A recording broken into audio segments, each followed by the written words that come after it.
you sure you know what you're doing? Yeah. Come on. Well, that's one of my favorite things about you is that I don't know if you have it in you to not dive into something deeper than a surface level, situation. So for you to enter, and if I want to introduce everyone to you and Sure. more of this platform, the concept behind this podcast of a million ways to make $1 million is I believe in social media. I haven't always participated in it very actively, but I was searching for a way to participate in social media. And as I sat back and reflected, I realized I'm very fortunate enough to have a network of friends, clients, and acquaintances that are up to things in the world and come from all sorts of diverse backgrounds, faiths, where they grew up, how they grew up, and what profession they chose and how they created what I deem success in those professions. Mm-hmm. And it was just like, geez, man, there's a million ways to make $1 million. I believe it centers around who you are and whatever you decide to do. And I shared with you that something that I'm extremely attracted to, like I really enjoy being around, is when someone's great at something. And that's what I hope people could get out of this podcast, is that if they come and see it, they can see how somebody started out in traditional finance and evolved into what you've created, and we can dive more into that. But I am extremely grateful for people to get to know you because, one, I believe that you're one of the best kept secrets around. You are not out there very much via social platforms and or social settings. I mean, Luke, you could be in a social... Some by design. Yeah, but I believe that we could be in a very, what most people would consider a high-performing social setting. Mm-hmm. And in my experience, I feel like a lot of people are quick to puff their chest and quick to let people know what they're up to. And, someone might spend an hour or two with you and still not know what you're up to. And if they pry enough, then they'll figure it out. And I think that most people would have an experience of thinking, when I spent time with Luke Vennard, I spoke too much. I should have let this guy go. And I'm excited for this setting. You are somebody that I can count on in my life. And that may be my highest praise or the biggest compliment I could give to somebody, is that since I've met you, you do what you say you're going to do when you say you're going to do it. And I can count on you. And you've been so instrumental in what I'm doing now, who I've been, my path to get to where I am. You are a current board member of the company, a mentor, and even more importantly for me, a friend. I am really excited for people to learn about how you became who you are. You just had a birthday. You just turned 41, and you're the oldest 41-year-old I know.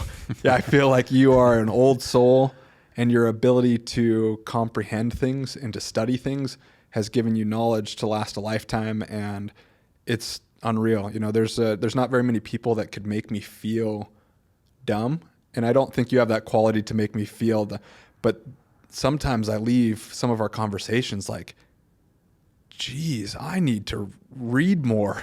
Or you never make me feel that way, but it's a motivating factor that you have, and I'm excited. And if you're okay, I would like to go through your journey a little bit, and then we can just catch up. I'm open book. Yeah, Fire away. Luke Vennard is one of the founders of the Sterling Groups, or the Sterling Group United. Sure. And that comprises of a lot. And I want to go back to before all this happened, because one goal I have in this setting is that if somebody doesn't know what they're meant to be doing quite yet, or hasn't quite found their footing in their career path, that they could learn from how you got to where you are. And I think that starts with what kind of upbringing you had, or what kind of student you were in high school. Sure. You come from a large family. Yep. What was the early phases of Luke's life in school? Were you good at it? Did you not like it? Did you do it because you had to? I was a mediocre student. I didn't care to try too hard in school. I never really saw the benefit of what they were teaching us. I love to learn. So I have a very active mind. It loves to learn at a deep level. But school for me was just kind of like, it was ancillary, you know. Yeah. I did okay, you know, because I wanted to make my teachers happier, my parents happier, you know. I'm a kind of a people pleaser, personality wise. Okay. And you know, but school to me was not paramount. I'm a high school grad. I never went to college. Okay. So, you know, like I'm a school of the hard knocks kind of guy. But I'm a huge believer in continuing to sharpen the saw always. And so, you know, I have spent, I don't even know, thousands and thousands of hours learning about the things I'm interested in. So I know that about you now. Yeah. Like if you go down a rabbit hole, Yeah. I mean, you will go Sure. and until you find whatever you're looking for, until you feel satisfied. Was it a scenario where I can say this, it's easier for me to say that you were too smart and it was boring. They were moving at a slow enough pace, or that setting wasn't the setting that, you know, inspired you to I would say more awake. the setting didn't inspire me. You know, I mean, I don't know that I'm the smartest person, to be honest. I have an older brother that's genius level, and his ability to crunch numbers in his brain is far superior to mine. I've got some strengths in other areas, but, you know, for me, I just wasn't, I didn't care enough, you know, like it there was no why in it for me. Yeah. You know, it didn't move me. Did that play a viewpoint? Because you shared a little bit about what you believe on sharpening your sword and being educated. What's your viewpoint on formal education? Did you not do it because you felt it was going to be the same as high school? And why continue on in college? Or like, what was your viewpoint to be honest, around you know, continuing like, education? If I was privileged and my parents had said like, hey, we're willing to pay for college, you can just go get the college experience, I probably would have gone, but that wasn't the case. I would have had to work my way through school. And so I started working and got around people that were making a lot of money and just realized there's a million ways to make $1 million. You definitely don't have to be a bachelor's degree or master's or PhD, you know. I have nothing against formal education. In fact, I'll probably make most of my kids go get a formal degree in some way, shape, or form. Yeah. But they'll be able to do that because I have the means to be able to provide it, right? And it won't be a burden to them. They won't have to be working multiple jobs. Like when I first got married, my wife was going to school. She was working 2 jobs. I was working a job with a side hustle, and it was still a struggle to pay for living expenses and college, right? Anybody who's going through college as a student knows that. But we didn't want to go into debt either. So I didn't want to go take out huge student loans and have that on my back for the future. And I just got caught up in the grind and, you know, realized early on that there's money to be made here regardless. What do you say to one of your kids that says, Dad, I don't want to go to college. Sure. Like I just got through high school. You never went. It Yep. worked out all right for you. You know, tell me. I would say, what's your plan? And if they came to me with a well-articulated business plan and had some inspiration for the future, I'm all for that. I'll support them 100%. Yeah. You know, so I'm not opposed to those that don't conform to that box. Yeah. Right. Most of my family is that way. I have a lot of successful siblings. I don't know. I think one of them has a bachelor's degree. The rest of them are all hard knocks. This wasn't your youngest that you guys just celebrated Joe? a graduation. No, now he right? does. Okay. I put my younger brother through law school. Yeah. But yeah, we did. But no, my sister below me, Ashley, I think is the only one of us that went through college and got a bachelor's degree. Yeah. And she doesn't actually use it. I'm not that I'm aware of. But the rest of my siblings who are successful in different areas in life, they're all just, you know, school of the hard knocks. Yeah. I had a high net worth individual come in looking to do a 1031 exchange on like $11 million. Yeah. And it was just like, you know, I had to ask, like, why don't you I don't think taxes are getting any cheaper over the next few years.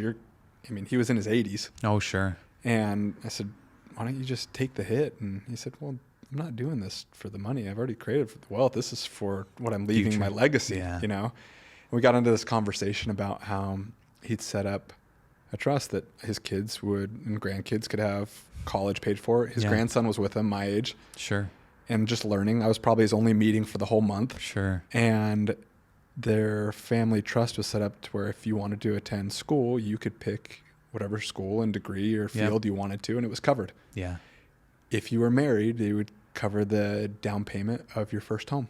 Oh yeah. You know, but you had to be married, and you had to cover the, you know, the note afterwards. So you got to choose wisely. And then once you turn 35, some sort of supplemental income would start to come in. And I ask them, like, why wait till 35? And it's like, well, it takes a special kind of, you know, I use the word like punk or something like that, to sit on a couch for 15 years waiting for that check to come through. And I just asked him, I said, well, what if I didn't want to go to college? Mm-hmm. He said, well, what would you have done? I said, honestly, I would have said, hey, Grandpa, I can't decide if I want to be a brain surgeon or start a business. It's going to cost you $500,000 to send me to med school. You know, why don't you give me $200,000 to start a business? Yeah. And he winked at me and he pointed. He's like, exactly. You know, but I don't. It was just unique. Like, he didn't have anything about formal education, unless he felt that that was going to help people get, or his kids and his grandkids get a head start in life on whatever they were choosing to go to. And I'm somewhat similar. Yeah, I feel similar. To me, you know, a lot of times I think where formal education is best is if you go into a highly specialized industry, like a doctor, or a dentist, or a surgeon, or a lawyer, or where you have to have that piece of paper in order to make money. But I don't see a lot of value in the people who have gone and got a bachelor's, a master's, a PhD, and still can't provide for their family because they're working in some obscure field that has nothing to do with their degree, and they carry $200,000 of student debt, and they're making $60,000 a year. It's like, I don't see the value in that system, right? But I'm unbiased, really. You know, it didn't work great for me. I had no desire to go do that. But I had some tough lessons, some very tough lessons, you know, when I started in finance. Was there anything between your high school graduation and when you started in finance? Like, did you have any dabble in any sort of different industry or anything? Or was it kind of like, all right, I'm going to go get licensed and figure this out? I worked for the grout doctor. I was doing tile flooring work as a senior in high school. And I got a job at Hollywood Video doing VHS rentals. So that'll date me a little. And then, I left and served a mission for the LDS Church, which was tremendous for me. Really helped me to grow up and figure out who I was and what I wanted to do. And then I came back and just moved right into finance at 21. Okay. Now, how I remember it is that your father had been in the middle, or at that time was in the middle of a long career in finance. Where did that play in deciding, do I enter into finance? Were you looking at it like, well, it's working out all right for him and I could go do that? Was there an opportunity to go and mentored directly underneath him?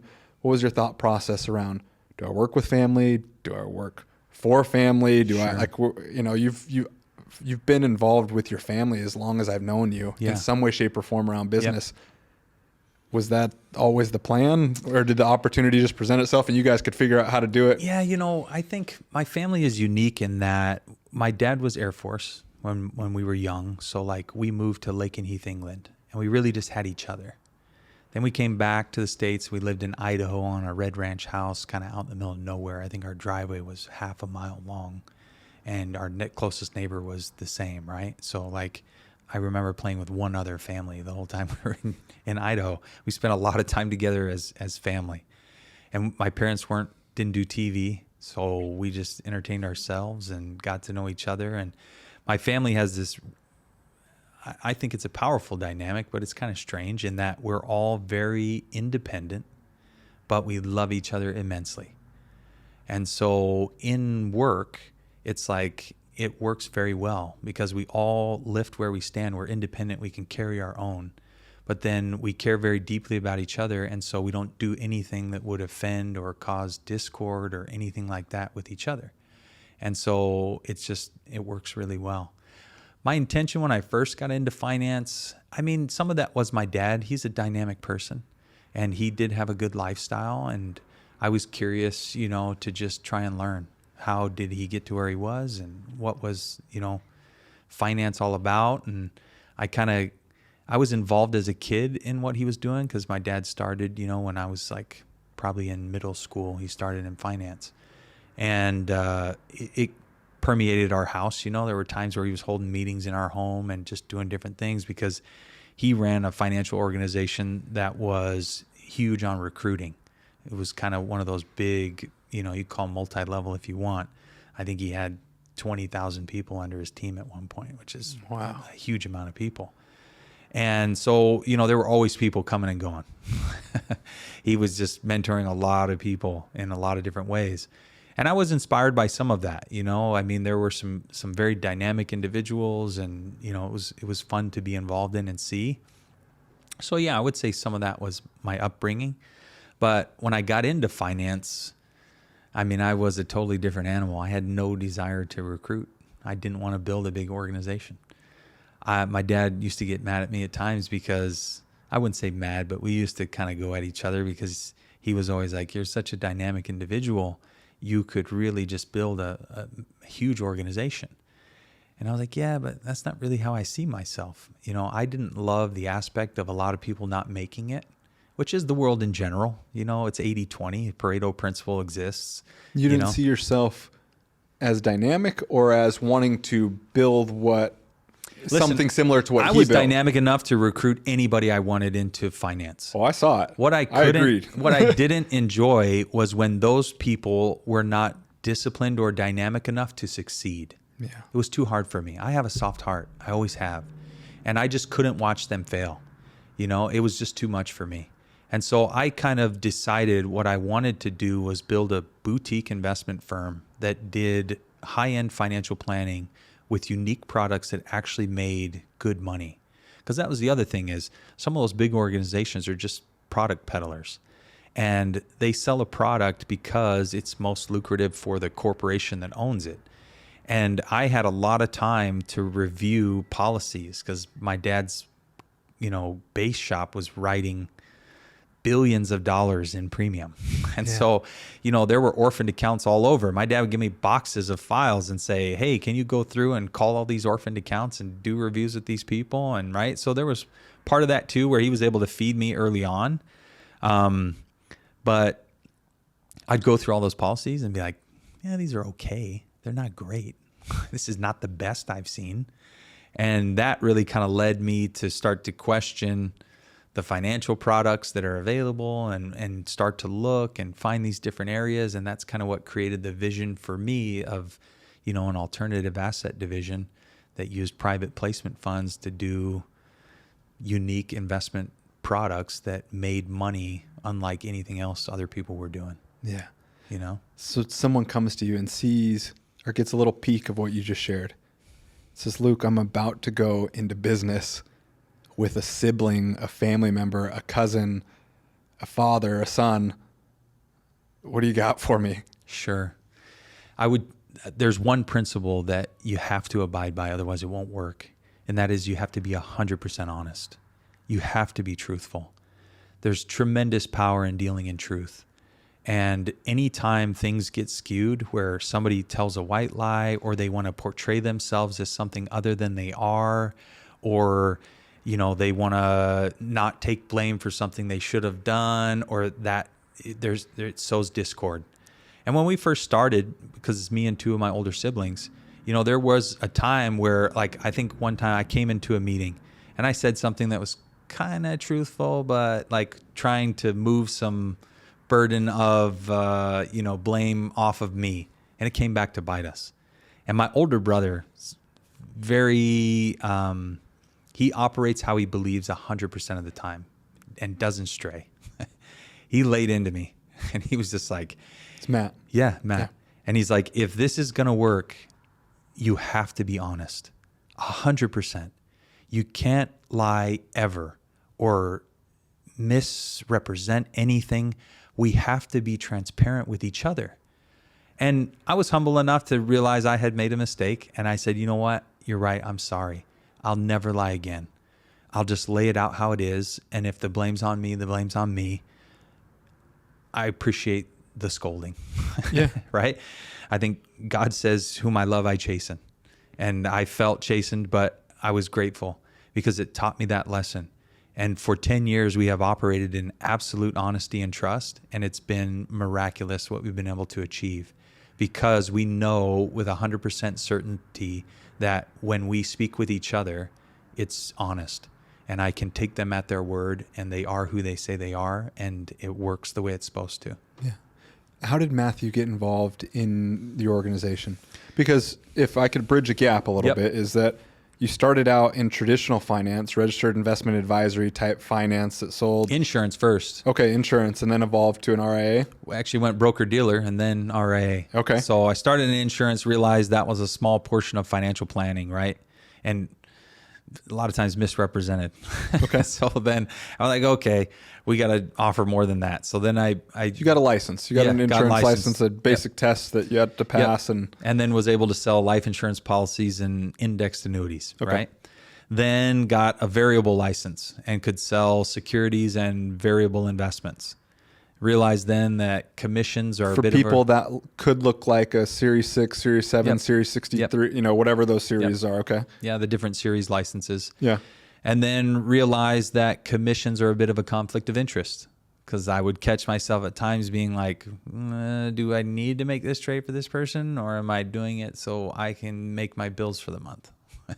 And that becomes a conflict of interest.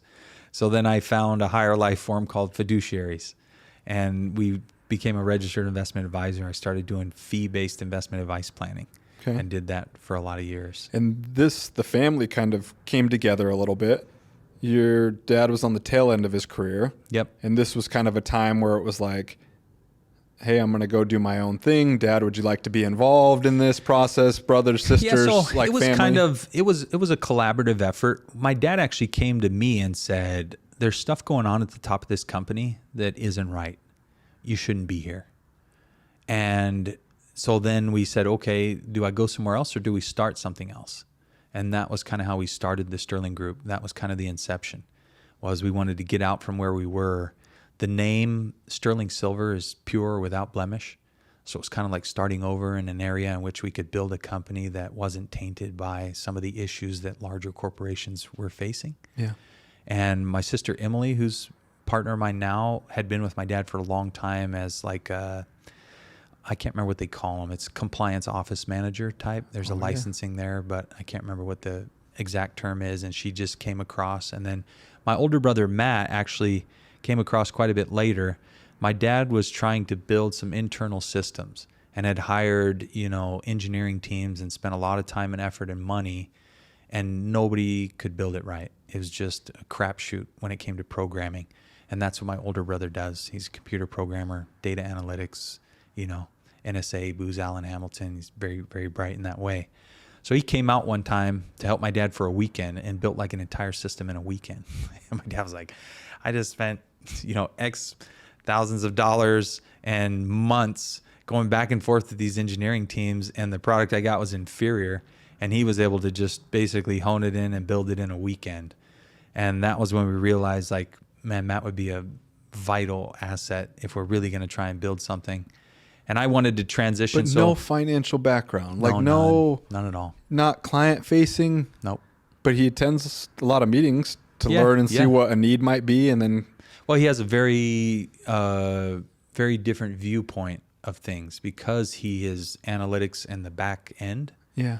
He doesn't come into it with this preconceived notion of sales like me or compliance like Emily. And so you have a good, balance between the three of us where I'm pushing the envelope because I want to be able to sell and move and inspire. And Emily says no all the time because she's compliance and legal.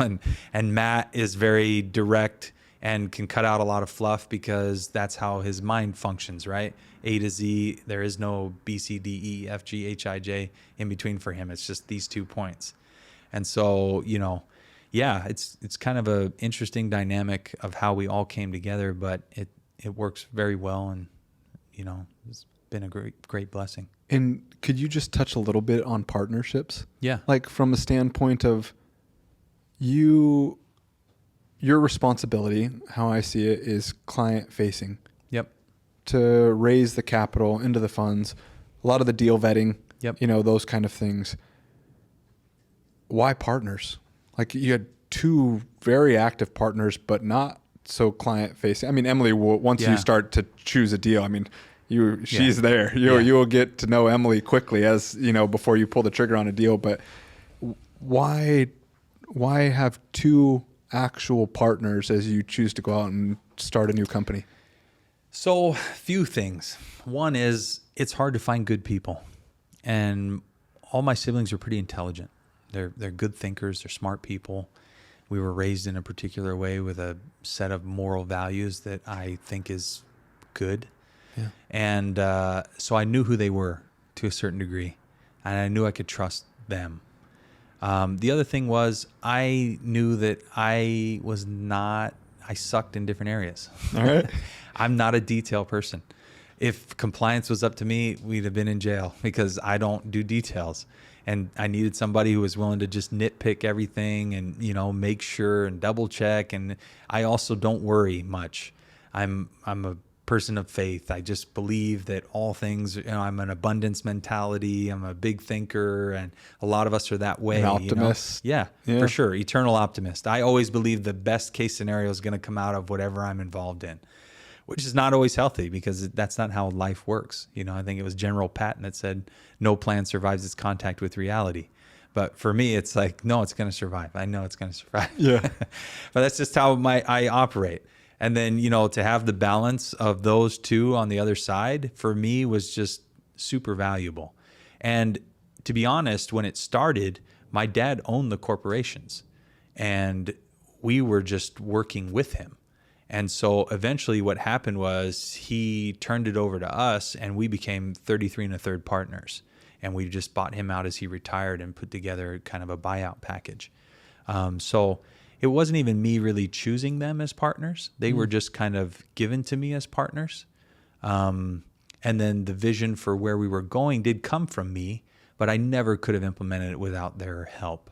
Yeah. And it's, I think there's a dynamic of employees don't pull like owners. Yeah. And I needed pull from multiple people. I couldn't do it on my own. I knew I didn't have enough. I just didn't have enough to build what we've built. I couldn't have ever done it on my own. Didn't have enough time in a day. Didn't have enough mental capacity, energy. It just would have taken too much. I don't think I could have done it. And so, in hindsight, can I push on you a little bit there? Yeah, sure. You're one of the most dynamic humans I've ever come across as a creator or as somebody that can inspire. Would it be fair to say that in the last 8 years, since you have really honed into private placement, what I'm hearing is that you couldn't have created what you have in such short of time on your own? Sure. Because listen, I could have hired people and done it that way, but it would not have accelerated the way it has. Yeah. I probably would have been 20 years because I would have had to go through 10 engineer teams and finance or software programs and everything else. And I never would have probably found the perfect fit. But I had a brother who in 6 months built the entire back-end systems of all of our funds. And anytime I had an issue, I came into a meeting and was like, wait, we're not tracking that? He could just get on a laptop and we'd be tracking it tomorrow. And I'm like, so that kind of iteration is just brilliant, right? And then automation. And the other thing is, I loved doing what I was doing. That's my power skill set, right? That's where I'm most effective. I didn't care to work anywhere outside of my most effective trait. And so I was happy to give away a portion of what I owned so that I could just do what I did at the highest level and, not have to worry about all the other crap that goes on in a business. Yeah. To just basically be able to work in that space. I don't love finance, but I do love interaction with people. I do love building relationships. I do love, developing new business relationships and, being inspired about big projects and ongoing development. And right, there's things that really appeal to me. Whereas my siblings are like, I would never want to do that. I don't care to meet with people. I don't want to be on a podcast. I don't want to, right?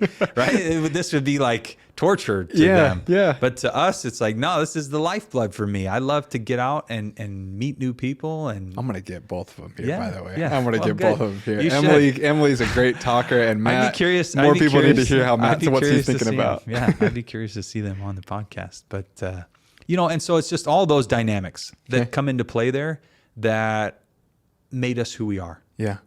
That caused that dynamic that we have. So I don't regret it one bit. I think it is divinely inspired. Yeah. Give us a little recap now. Am I accurate in an 8-year timeline, roughly? Yeah, about 8 years. Yep. About 8 years. We're going to enter into the world of private placement. Yep. We're going to open funds. We're going to raise capital into those, and we're going to go outperform and give our investors something they can count on, a fixed compounded annual return or a form of a distribution. Yep. What's happened in the last 8 years? From the first... Inception to now? Yeah, inception to now. Like what has the Sterling Group done? So, I mean, we've started, I don't know, maybe 6 funds. We've raised a couple $100 million, done maybe $500 million in placement. I've done everything from real estate development to I've done SFR, I've done multifamily, I've done commercial, I've done business interests, I've done, you name it. We built surf parks and trampoline companies and done commercial developments and custom luxury homes. And, just one of the things I think that makes us very unique is that we don't have a box. A lot of private placement funds are very specific in the asset class or the type of investment, underlying investment objective. We were more value focused. And I know I'm like you, I have a lot of connections, very dynamic people who are good in different areas. And I didn't want to limit us to only doing multifamily or only doing commercial development or only doing venture capital. I wanted to be able to vet every deal and find the deals that had merit, that we felt were secure, and be able to just pursue that value. That's kind of a rare viewpoint, is I'm coming to understand in finance, is that almost no one operates like we do. But I don't see why you wouldn't, because there are times where I've had deals that came to us where if we were only a multifamily, where we did like a structured lending double close that had no risk, where we made 20% in 5 hours. Yeah. I would have had to turn that away. Like, that seems insane, right? Or my sister comes to me with trampoline parks and says, hey, these things are doing a 30% average annual return annually, and we should build 9 of them. Like, if I'm a commercial development only or a multifamily or even a structured lending fund, I just have to say no to that business venture, put $24 million in, make 30% a year, sell the parks for 35, and keep all of the commercial real estate owned outright after 5 years. Like, why would you turn that venture away? But most of the world does. Well, as we've learned and mentored under you, attorneys are like trying to tell us, no, this is not what everyone does. And it's like, well, great. I'm not trying to do what everyone's doing. I'm trying to do what Sterling and Luke and his team is doing. And what I'd have you do is like, it's definitely help us outside the get mold. there. And that is tough to do because everybody wants to put you in the box. Yeah. And you're like, no, listen, I don't fit in the box. Oh, and one of my favorite parts about it is, I don't know how you're going to raise this kind. I don't know how you're going to fill up this $75 million fund. Yeah. It's like, well, Watch let me handle that part, that part of it. 100%. I've got somebody that's, doing it at a pretty good clip. And you said it so lightly, raised a couple $100 million. Yeah. Man, the benefit of pulling large sums of money together and you become lendable, and your ability to position yourself into deals or just be one of the only people that have the ability to participate in it because you have that amount of capital. Or it can't be underwritten by traditional banks. Oh, yeah. And so you've got to fund $30 or $40 million, right? It's like, who can write a check for $40 million? Not a lot of people. Yeah. And so you have unique opportunities that come to you where you can do things that others can't do. Yeah. And I hate to use the term, money makes money, but it really does, because you just have the ability to do things others can't do. One of the buildings we acquired for the trampoline parks, my sister Amanda called me and said, it's a building in New Mexico, an investment group that's out of like Germany. Their liaison died here. They want to liquidate all their buildings and they want it gone like immediately. And it's going at half the fair market value of commercial buildings in that area. Well, she hopped on a plane, flew down there that day, and we wired, $10 million 48 hours later and bought the building. And it's like, you can't do those things if you don't have the capital. But if you have the capital, you buy that building and 2 years later, it appraises for twice what you paid for it. Yeah. One of my favorite stories is one of my favorite projects that you guys are working on. Don't quote me on this, but I think that you're probably going to be close to breaking the price per square foot record in Arizona. You're building one of the most dynamic homes that this area will ever see. Yeah. I love how you got it. Mm-hmm. How I remember it is you're in a setting, you get a phone call. Yep. We got meetings. I don't care. Move it. Can you tell because I'll back up just 1 second. I think that to create what you've created and to be able to use things in the 9 figures and upwards and trending, that you have to have the ability to make decisions quickly. Hop on a plane, 48 hours later, wire $10 million. Yep. Tell the story how you acquired the 36th Street. 36th Street. So we have a tremendous realtor. His name's Josh Peters. I'll give Josh a plug on your podcast. Yeah. He called us on this lot and he said, listen, you got to come look at it like today. It'll be gone in 48 hours. And I was like, oh, I'm busy. I got stuff all day. He's like, nope, cancel it. Come to Paradise Valley. So we're like, okay. So my younger sister, Amanda, who does a lot of our real estate valuation stuff for us, we go up there and he gives us the address, 7302 East 36th Street. So we get up there, and if you're familiar with Paradise Valley here in Arizona, the main drag is called Lincoln Boulevard. The other one is Scottsdale Boulevard. Kind of the preeminent neighborhood right now is called Crown Canyon. It's about 3 miles west of that. This is 2 streets over from Crown Canyon. So I turn on 36th Street off of Lincoln, headed up the mountain, and passing a bunch of high-end custom homes that are built on the mountainsides. One's the Frank Lloyd Wright house that was used in Fast and the Furious. Hit this gate, and the gate says Phoenix Wildlife Preserve, no vehicles beyond this point. So I'm like, my GPS is screwed up. So I call Josh. I'm like, Josh, it's trying to take me into the middle of the Phoenix Wildlife Preserve. He's like, well, that's because it's in the middle of the Phoenix Wildlife Preserve. The Brophy family, who owned all this land before, when it got converted to the preserve, did a land swap with the city of Phoenix, and they were able to keep 3.8 acres on the top of a mountain in the middle of the preserve, which is 26,000 acres, to build a homestead. So he gives us the gate code. We drive in to the Phoenix Wildlife Preserve up to the top of this mountain. And sure enough, 3.8 acres, 360-degree views of the entire downtown valley. And it's like a 26,000 acre private estate. No neighbors. None. The best 360 views there are. Gorgeous. You've been up there. And you are give you goosebumps when you get up there and see it. Inside of 5 minutes away from anything you want. Downtown. High-end restaurants, grocery stores, anything. Legacy property for sure. It will fetch a wild price. Yeah. And I want to talk a little bit because I think we wired funds 24 hours later. Okay. Yeah. So we moved. Yep. And this isn't like a $300,000 deposit. No, this is $1 million an acre. Yeah. Okay. Cash close. Yeah, you guys can do the math, and that's quick. And I believe that there's a certain principle in building what you have to be able to act and move quickly. I also believe there's trials that come along with it. And I know that there's been some trials along with this property specifically on banks saying, we're going to hold our money a little bit, which means you need to privately fund it, raise towards those things. Do you have any of those moments that you could share in the last 8 years of building this monster that makes you just a little sick to reference? Sure. But at the same time, when you look yourself in the mirror, that's one of your most proud moments. Like, who makes you who you are. I did it. It created you who you are. Like, is there I'll tell anything you that comes to one mind? even before I started for the 8 years. So when I first got into finance, I think my first year in finance, I made like $7,000. I had 2 kids, a home, cars, and was married. I don't know if you know how far $7,000 goes, but it doesn't go very far.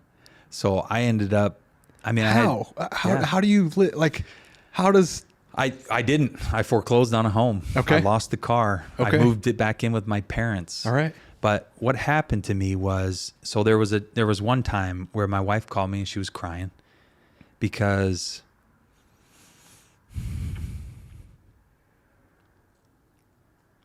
she didn't have food to feed my kids. So I called my dad, and he took us to the grocery store and he bought us a pantry full of groceries. And it was at that moment that I made a commitment to myself that I was going to be disciplined enough to do the things that I needed to do in order to provide for my family. And it stoked a fire inside of me that to this day is still there. But I had to go through that trial in order to find something inside myself that steeled and said, I am not going to be somebody who fails. This feeling that my wife has of relying on me and me not being who I said I would be is not what I want to do.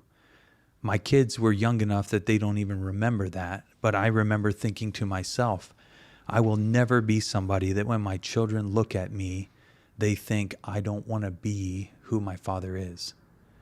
And it's those type of experiences, I think, that cause, us entrepreneurs who go through these tough times and see these difficult circumstances and then find a way to find something inside of ourselves to be more than what we were and cause ourselves to strive for greatness and to, be disciplined and learn more and become more dynamic and put in the time and effort and just, right, to start to love the grind that causes us to do these things that then have these tremendous results on the back end. But that for me was, that was a devastating time. It was a catalyst. And I found something inside myself, this little ember of fire that I was able to then just continue to stoke until it turned into a raging flame that is inside me still today that just causes me to do the things I'm supposed to do because I know that's who I am and that's who I told myself I would be and that's what I want to do. So yeah, I've been met with a lot of obstacles in the 8 years in which we ran private funds. I'll give you one story. So can I give a timeline yes, go ahead. Real quick? Give me the age of your two oldest. Probably 2 and newborn. No, today. Oh, 16 and 14. Okay. To then branching off into what you've built today. Yep. Because you're still in the financial services as you were 20 years ago. Yep. Right? At 21 years old. Yeah. But in the last 8 years specifically, starting down this venture, that's created a 9-figure net worth. Yeah.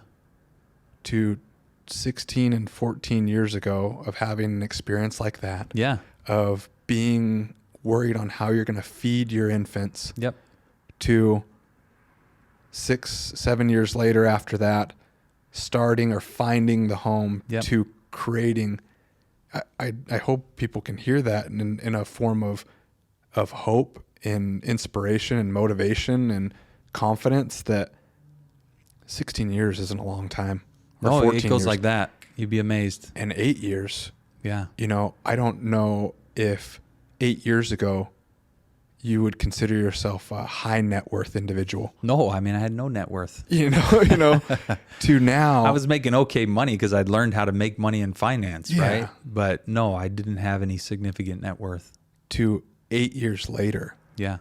Having as significant of net worth as our, Yeah. Yeah. I mean, a lot of very high net worth people. Yeah. I just wanted to point that out from a timeline perspective of this fires lit and inside of a 16, 14 year period to finding what you're meant to be doing, because I believe you're doing what you're meant to be doing. It took me 8 years to really get to where I wanted to be, right? The fire was lit and then I did well, but it took me 8 years of iterating to find really where I wanted to be, which was a boutique private placement firm. Yeah. And then once I started that, it was like a rocket ship. Yeah. Right? Because I had a vision for where I was going to go and my beliefs behind it were 100% authentic. Yeah. And so I could operate in 100% truthfulness, and people could feel that authenticity, and I had a clear vision of where I was going. And man, you put those together, the fire that I had lit, the authenticity in what I was doing, and the vision for where we were headed, that's a recipe for success. Yeah. Yeah. That blows my mind. I mean, you talk about lighting a fire. Yeah. One of my favorite quotes from you, and I remember just saying, man, Luke, every time I'm around you, Yeah. I catch on fire. And you looked at me and said, well, yeah, I am the fire. Yeah. I bring it. And Yep. we laughed about it, but that's real. There's a moment that's a real, gift that you have. And I don't know if I've ever heard that story of maybe the event that started That was the catalyst that fire. for me. Yep. Yeah. 100%. Yeah. It's vivid to me to this day. Yeah. You said you had a story for us. Oh, sure. I was going to say, so I run a venture capital fund. Okay. Originally, when it started, it was going to be a $20 million fund. It's now a $75 million fund. So it's grown tremendously. So private, break down a little bit, Yep. venture capital, like why Sure. that's not in traditional private placement Yeah. or you're fixed. Why was there a need? Yeah, so or opportunity. partnership Both opportunity for me is really where it started from. And ventures typically reserved. So if you're not familiar with what venture capital is, it's investment in companies to scale and sell. Okay. So venture is not typically available to your normal investor. It's like an institutional realm. You think of Silicon Valley and, companies like Google and these incubated companies that came out of, venture fund and then just explode onto the scene. So I had a chance to partner with a dynamic venture capitalist, and we built a fund.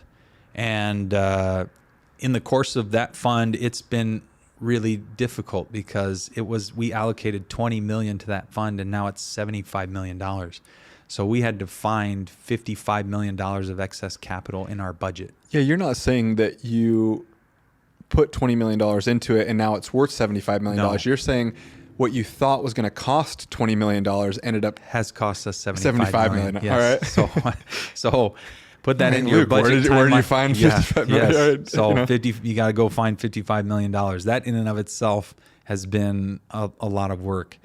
But there was a point where we had about $40 million into that fund as debt, and it was paying interest to investors on the back end of our funds.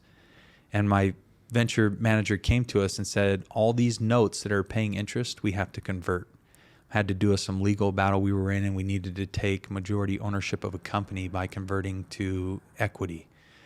And I'm like, well, if you convert all that, how do I make these payments, these debt payments that are owed to my investors on the back end of hundreds and hundreds of thousands of dollars every month? Because you're a source of income in Yes. retirement for Yes. some of your clients. Yeah, all sorts of people, right? Yeah. They may be taking income or not, but we On have like a an quarterly 8%, distribution yeah. or something like that. Yeah. Okay. So I basically say to him, like, we can't convert it. There's no way. I can't handle that debt service on the back end of what we're doing. Yeah. And he says to me, well, we convert or we lose 40 million. I'm like, well, we can't lose 40 million. Okay. Convert it to equity. And then had to figure out what we were going to do to make the debt service on the back end. I exhausted every option I could find to try and get us in a position where we could handle that debt service. And, it came in the final hour. I would attribute it to divine inspiration because I'm religious. And I got an answer of something I should do, an email I should create and send out to some people. And it just exploded once I sent it out. And I was able to find like another $30 million almost overnight that buoyed up what we needed and allowed us to put some things in place to supplement the debt service and all those things. But I mean, it's those type of experiences. I felt so sick to my stomach because I was sitting in my office. It was probably 7:30 at night. My wife's pinging me when I'm coming home because I'm down there late. But I'm trying to figure out what we're going to do in order to make up for this lost debt service. Well, you chose not to lose the 40 million. Correct. So now what's the new consequence if you don't find it? Yeah, it's defaulting on notes. Okay. Which to secured investors, which take all my interest out of all my development funds. That's what I want people to hear is Yeah. that those are clients Yep. that are counting on a source of income. Yes. And the pressure that a founder or an entrepreneur It's immense. could feel in that moment. Yep. But getting through what it can create, you Yeah. know, because I would hope somebody that is looking at starting a business in the eyes or is going through their version of this experience, that like you're not the only one. Yeah. And I believe there's always somebody that has it a little worse or a little bigger, you know, like this is a version where I would imagine it felt like an elephant was standing on your chest as you're creating a solution to, you know, catapult. Absolutely. It's you know, one of a few moments of desperation where, you know, things look pretty bleak. Yeah. But the key to winning in business is not quitting. It's continuing to create and iterate and find solutions to problems. You know, so if you're deluded in any way by thinking you're going to go into business and achieve great levels of success without sleepless nights and high levels of stress and moments of desperation, and you're mistaken, because there is no easy way to do great things. There just isn't. There is no easy path. That's not how life functions. You know, if you want to be stronger in the gym, you can't go look at weights. You have to lift them. And if you want to get stronger, you have to lift heavier weight. And so that weight just continues to get piled on you as a founder, as your company grows. And my dad always used to say, it's not that the nature of the thing becomes easier, but that your ability to do becomes greater. And that's what happens, is you become a different type of person. You know, I think the traditional world wants to tell us to learn something. What business tells you is to become somebody. And that's what happens. On this journey to climb the mountain, you develop all these skill sets that make you the person that is worthy of the money you receive. Because we all know what happens when someone wins the lottery. They go bankrupt because they're not the type of person that deserves the wealth that they've gotten. That's a cheat in the system. And you can see the proof in it in that they all basically lose their money. Yeah. And so, you know, this process of going through difficult circumstances and learning how to look inside of oneself and find answers to problems, and then continuing to sharpen the saw and learn continually so that I can become better and understand more fully and all these things, that's what creates this dynamic individual who comes out on the back end. But everybody wants to look at this person and say, oh, you're so blessed and so lucky. But the reality is, no, you haven't seen all of it, right? You didn't see me climbing the mountain. You just see me sitting at the mountaintop. But I'll tell you this, nobody falls on the mountaintop. You have to climb to the top of that mountain. And it's typically an arduous climb, depending on the size of the mountain you're trying to climb to. If the mountain you're climbing is $100,000, okay, that's a little hill you can climb. If it's 250, if it's 500, if it's a million, if it's 10 million, if it's 100 million, if it's, you know, $1 billion, those are different mountains, and they require different levels of energy to summit. Yeah. You know, I think that when I started to discover this concept of who you are matters and that you matter, not necessarily what you're doing as much as who you are and who you're becoming, I was introduced to this concept of affirmations. Yeah.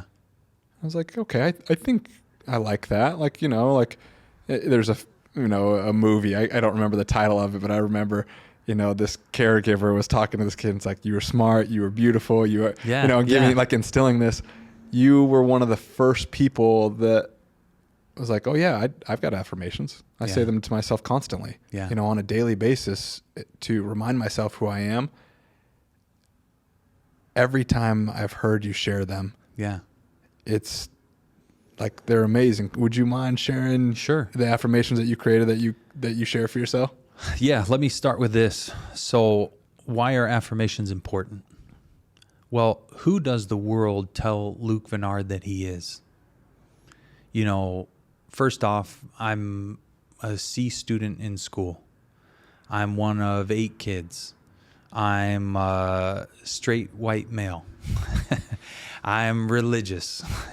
There's a lot of negative connotations that can come from all of those general stereotypes. And not only to me, if you're black, if you're Mexican, if you're right of any race, or if you're female, or if you're gay, or if you're whatever, the world wants to tell you all these negative things about the stereotypes that belong to who you are, right? It wants to tell me I'm toxic, I'm a bigot, I'm privileged, I'm whatever it may be, right? We all have those things that the world tells us who we are. And I think the beauty of affirmations is that you can tell the world to shut up.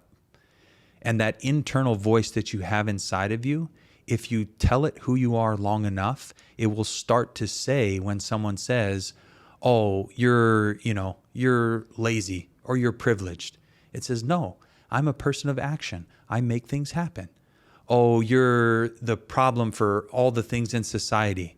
My internal dialogue says, no, I lead, lift, inspire, and motivate all I come in contact with, right? And so you start to have this internal dialogue. We all have that voice that wants to, beat us down. But when you start to tell yourself who you are long enough, then those voices start to defend you. And so my affirmations are simple. My first affirmation is, I'm a child of God. I possess divine qualities and infinite potential. I'm a person of action. I make things happen. I lead, lift, inspire, and motivate all I come in contact with. I have faith in the future because I create it. Impossible is an opinion. I can do all things. I start earlier, stay later, work harder, and am more consistent than all others involved. I cannot be beat because I will not quit. Because I am aligned with my God, my mentors, and my family, success will flow to me as surely as water runs downhill. I am destined for greatness. So you think about what the world's saying to you on a daily basis versus what I am telling myself, who I am and what I'm meant to do. Right? So when I'm met with tough circumstances, I have this voice inside of me that says, that's not true. I'm a child of God. I possess divine qualities and infinite potential. Right? No, that's not true. I'm a person of action. I make things happen. Oh, you're lazy. No, I'm not. I start earlier, stay later, work harder, and am more consistent than all others involved. Oh, you can't do that. Impossible is an opinion. I can do all things. I cannot be beat because I will not quit. Right? I mean, these are just foundational principles in a belief system that allows one to do things that seem extraordinary because I'm not listening to what the world wants to tell me I'm limited to. I want to look inside of me and find the potential that I have. When one closes their eyes and they envision themselves, nobody sees themselves destitute on the street. We see ourselves, in grand environments, speaking to large crowds and doing, miraculous things. And that's because within all of us lies greatness. And we just have to learn to tap into that, to avoid the negative voices that are all around us and find that power that we have within us to do what we're meant to do, which is be great. Yeah. Is that why you've created what you've created? Because there was no other choice. Once the ball got rolling, it was going to become a giant snowball or a force of nature. Like, you don't occur for me as somebody that is motivated by $1. Yeah, I really am not. Where did monetary wealth or personal net worth play into creating what you've created? Yeah, I would say that wealth follows purpose. So my purpose was I wanted to help others, and I wanted to be authentic and genuine in helping those people. And so that's all it was. If it was in a different environment, I would have done the same thing. But it was finance. That's where I was. That's where I had kind of planted my flag and had started to learn and hone my craft. And so for me, it was, I want to create the best version of financial planning that I can. And so it was in a desire to help others that I found the purpose in what we were doing. And then it was to help them at the best of our ability. And so you take that combination of, I want to help others, I want to do it the best it can be done to the best of our ability, and it will just turn into a monster in and of itself, driven by purpose. Yeah, like when you're saying I was driven by the desire to help others, Yep. was it because you had a certain amount of faith or confidence that this, Dale Carnegie, I give him credit for it, at least because that's where I heard it first, of like, help enough people get what they want, what you want will come. Yeah, and eventually And you you'll get what knew want. that you would have sufficient for your needs and be able to provide for your family, or the was like wealth this actually $100 million dollar? The wealth was actually never even in the picture for me. I mean, to a certain degree, I knew Never? not really. It wasn't a motivator for me, James. I'll tell you, it was for this reason. I don't want to live my life making choices based on the money in my bank account. There we go. So I never wanted to be faced with a situation where I had to compromise my morals or do something less than I wanted to because we didn't have the funds available to go do what we wanted to do. So I just wanted to win the money game.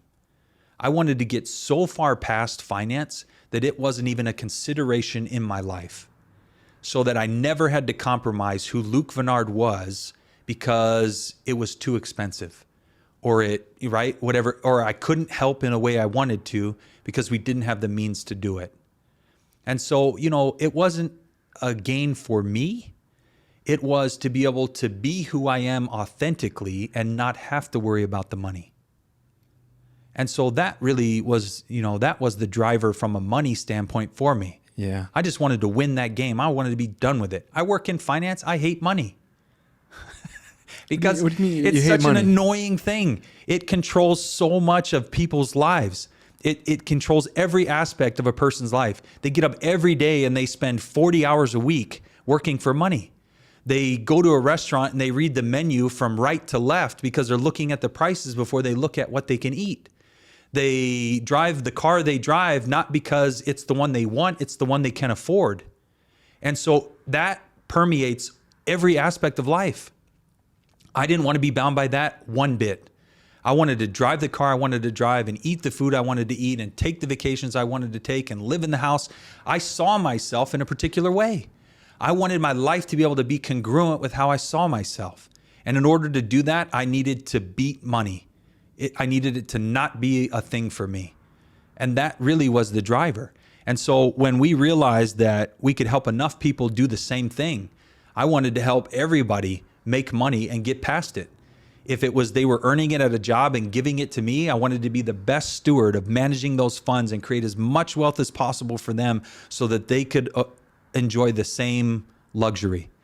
And what happened was, in wanting to do that for enough people, it absolutely takes care of itself. Yeah. Yeah. You're freshly 41, and I feel like you've lived a lifetime.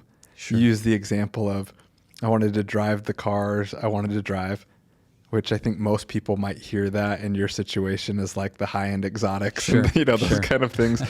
Luke builds what he drives for the most Yeah. part, and I'm sure some things will be added, but you're 41, and I know how important your family is.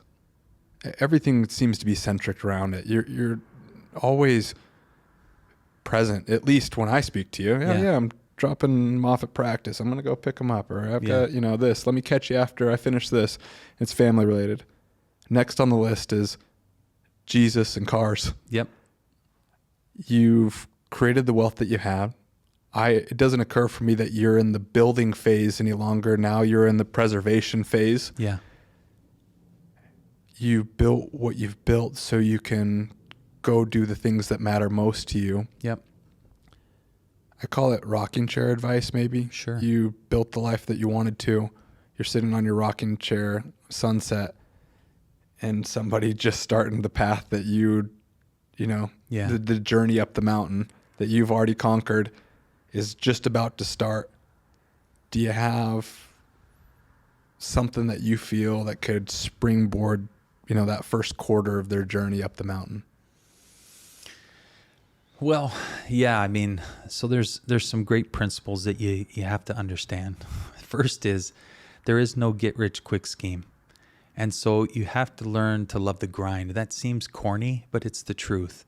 Because there just is no easy way to become great at anything, right? It's 10,000 hours to become an expert. So first you got to spend 10,000 hours to become an expert. Then you have to take your expertise and get in front of people. And then you have to learn how to articulate your expertise to those that you're speaking with so that you can, there's just some valuable skill sets. One is to understand at a deeper level what you're doing than anyone else around you. So that when people come to you and they have concerns or they have, they might think they have something that's better than what you're doing, you can defend your position, right? So I think it's good to understand at a very deep level the position that you're taking and why that to you is the best position. I think there's a real lack in deep critical thinking in today's society. We take a lot of stuff at surface level and we get a ton of information, but most people don't actually ever dig in to understand the underlying fundamentals of what it is their belief system is, right? And so you got to take some time to really become great, have a good foundation under you of understanding of what it is you're doing. Now, that shouldn't delay you from getting started, okay? Because one of the fastest ways to learn is to just go all in. I always use an analogy because you and I play basketball, and I say, let's say a year from now, we both put together a team and we were going to play. And your strategy for your team was you guys were going to do book study of basketball. You were going to know every play and every person who participated and all the stats and the length and width of the court and the depth of the free throw line and the circumference of the cylinder. And you guys just had this immense knowledge of how basketball functioned. My team, we just got together 3 days a week and played basketball with each other. When we get together and play, who's going to win that game? Yeah, my team's going to crush you because the doing or knowing doesn't always create doing, but doing always creates knowing. And so one of the most powerful ways to learn is to just do, is to get out and do. I think a lot of people are always just getting started. And they never actually take that step to start the business they want or create the online store or build the brand or start the podcast or whatever it may be. But to be successful, one has to be a person of action. So take action, become an expert in your field. I think 3 would be realize that you are not infallible. You're not the smartest person in the room, and treat everybody like they have something to lend you. I have always been open to developing new business relationships. Most of my success has come through that being open to meet with somebody. You take meetings. Yes, you always. Don't turn down and I take much. phone calls. You say that again. Be willing to view everyone in the room as if they have something to teach you. Okay. Right? So like you may get into a room and some people when you they said lend. Yeah. I like that term. Yeah. I like that term, lend you. Like I've have acquired something of value it. that they can Let me lend it to you and see if it fits or will serve you. And if it does, then develop it on your own. And I think sometimes there's a correlation between building net worth and being prideful or stuck up. I've met guys that are worth money, and when you meet them, they think they're the smartest person in the room and everybody should listen to them. And right? Dollars equates to cents. Yes. And I don't believe that. I think that staying humble and learning from those around you, there's always things to be learned.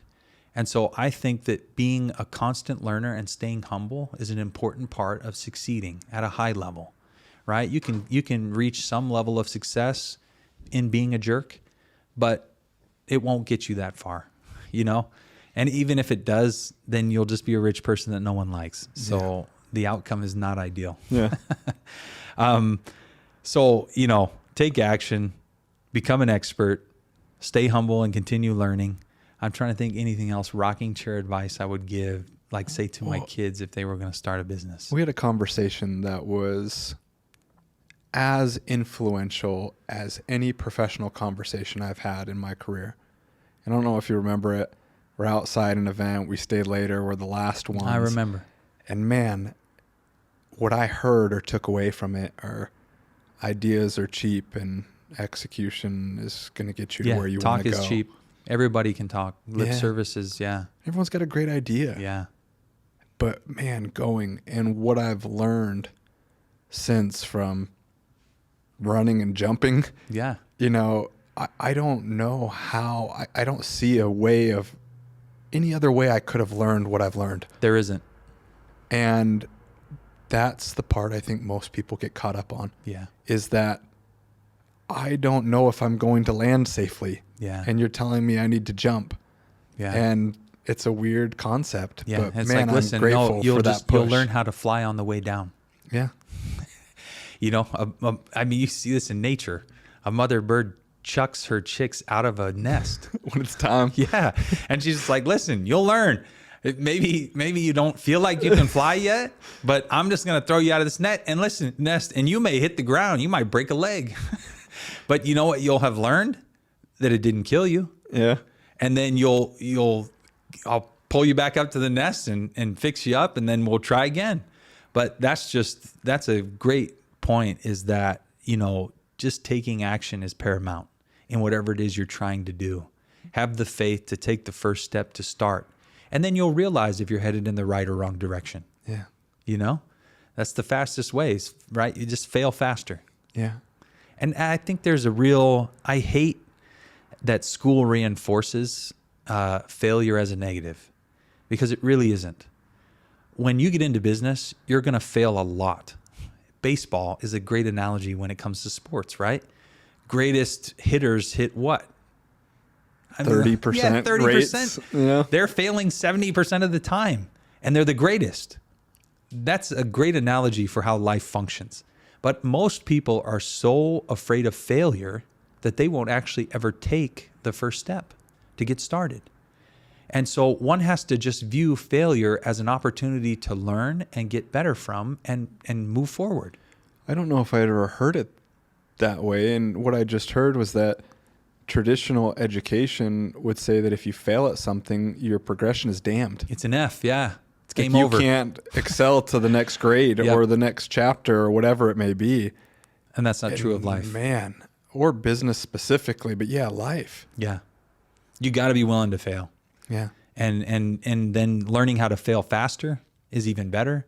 And then learning how to learn from your failure. So fail fast and learn from each failure, and then iterate to the point into which you stop failing and you have more success. And, you know, so don't be afraid of failure, I think, is another key point. Yeah.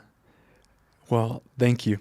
Yeah. Man, I hope that people, I could keep you here for another 3 hours, Sure. but I hope people got at least a glimpse of who you are. And I wish more people knew you. I wish you were willing to just, man, I would take you to every platform we could and let Sure. people get to know who you are. And it's amazing what you've created. We kind of ended on or wrapped up on problems or failures. And one of my favorite things to discuss with people are, now that you've created the wealth that you have, what are you doing with it from an investment standpoint?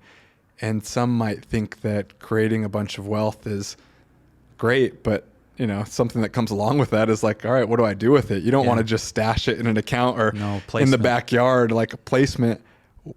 Do you have anything that you're excited about next? Like what are your next plans for as you liquidate some of your holdings, as investors are made whole and those kind of things? Like what's next on the horizon investment wise? Like, do you have anything that you're looking forward to in the next couple of years? I mean, to be honest, so we'll probably go in the direction of a private family office, but then allow investors to participate as limited partners. Okay. So I will continue to do what we do.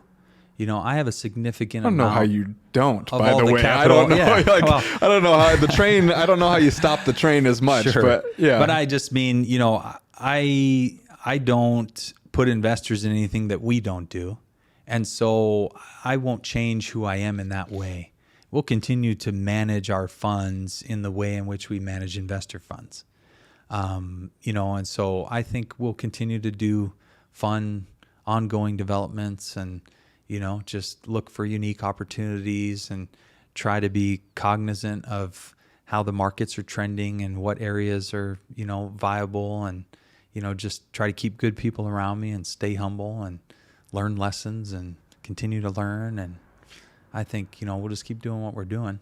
Yeah. Just maybe on a grander scale personally, smaller scale commercially. Yeah. But, you know, in vetting investments, because they span, I mean, I've been in rooms with you Yeah. being pitched all sorts of things. I mean, Yep. most recently we're talking about, you know, the brightest paint in the world Yeah. and surf parks and Yep. trampoline parks and Yep. real estate and, you know, wildlife preserves and Yep. everything. I Yeah. mean, your portfolio is diverse.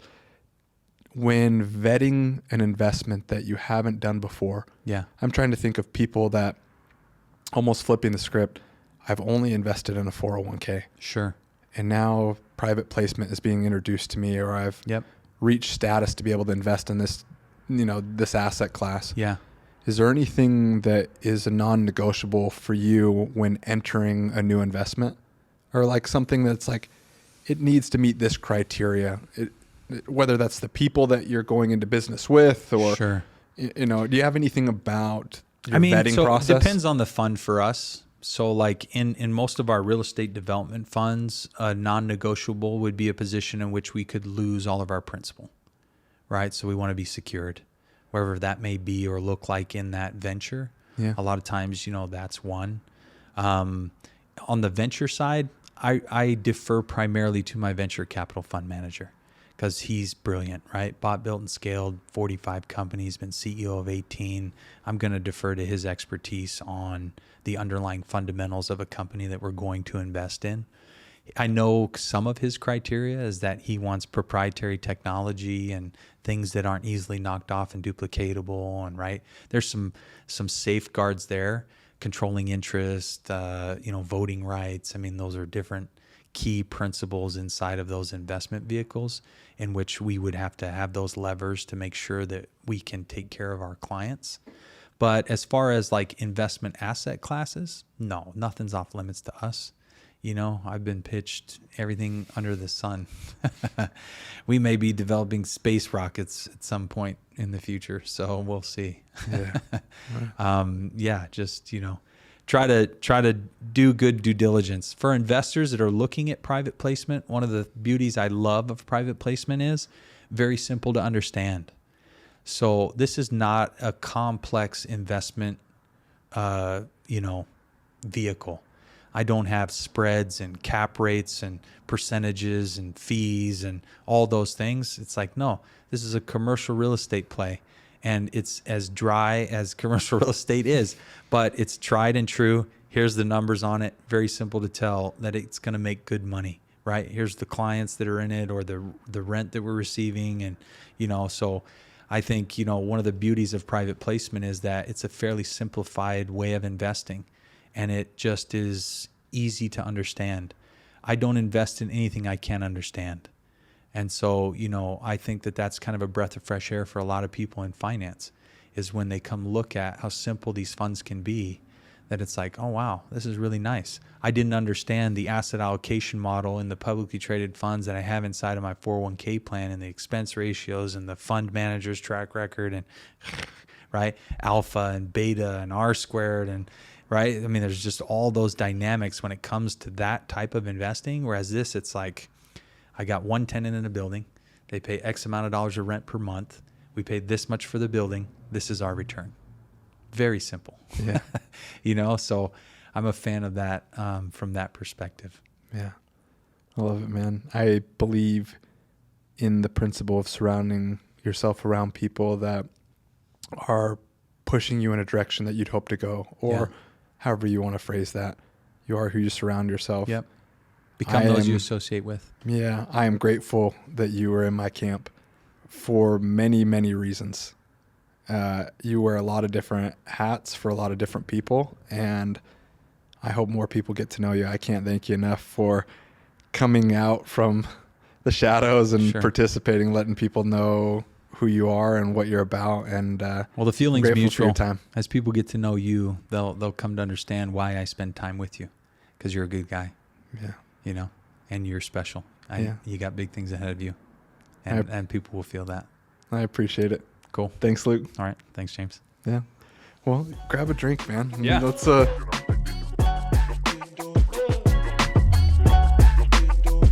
are you sure you know know what you're doing.